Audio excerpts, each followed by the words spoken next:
so many artists struggle with fear. That's like a huge blockage. I know it is for me many times, right?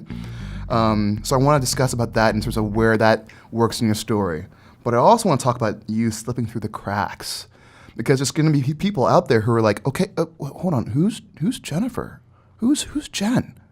And so, I mean, you know what I'm saying? Like, so I would love to hear about your story, about that moment, about those moments, I should say, of you sort of being an artist, but slipping through the cracks of the industry or whatever the case might be. So, like, yeah, how?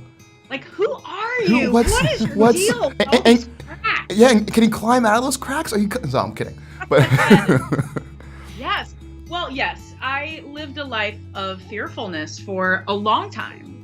When I was 10 years old, I had come from this life of competition. I really enjoyed, my sport was singing. And so it was a lot about comparison, about how powerful can I be on stage? Can I be better than everybody else? And when I was put into Mouseketeer land, it was about unity. It was about celebrating everybody's uniqueness and being equal in our differences. But behind closed doors, I was told not to gain any more weight, and I was 12 years old. So I experienced sort of a, wait a minute, I don't understand.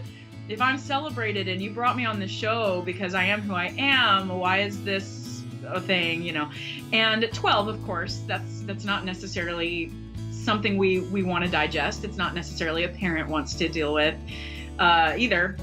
And so that was really the seed that was planted that started having me question everything I put on or every way that I looked through the years. And so I was fearful of being rejected. I was fearful that I wouldn't live up to what Carrie Russell looked like or whoever, on the show. She was our Barbie doll. She was our, brunette, curly-headed, amazing Barbie doll. And I was the nerd. Like, I was just this little happy nerd who underneath was very fearful about not fitting in. And really, I was mourning that. Almost every year on the show, I was mourning the fact that I did not feel cool. And, fast forwarding to now, one of the reasons why I'm so passionate about talking about all of the fearfulness and how I'm fearless now is because I'm cooler than I've ever been, because I'm not trying to be anybody else. It just naturally kind of settles. And I'm just so much more comfortable with myself because my life and my day does not revolve around what other people think about me. Besides God, my husband from time to time, my dog sometimes. It's a way more peace of mind type of life, and it's because God's in the center, because I've given him all the control, and that is where fearlessness comes from. It's not that I never have moments of uh-oh or worries, but I don't let them stay.